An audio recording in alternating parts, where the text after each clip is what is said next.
Hi guys! And for today's video ay magluluto muna tayo ng honey garlic shrimp.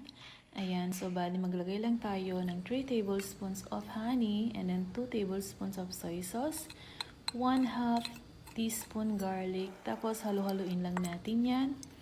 And then ilagay na natin yung ating hipon. So bali ang gagamitin ko ay 1/4 lang. And then mix lang natin yan at i-marinate ng 30 minutes at pagkatapos ay i-fry lang natin yan side by side ng 45 seconds to 1 minute. And then after that, ayan, baliktarin lang natin yan.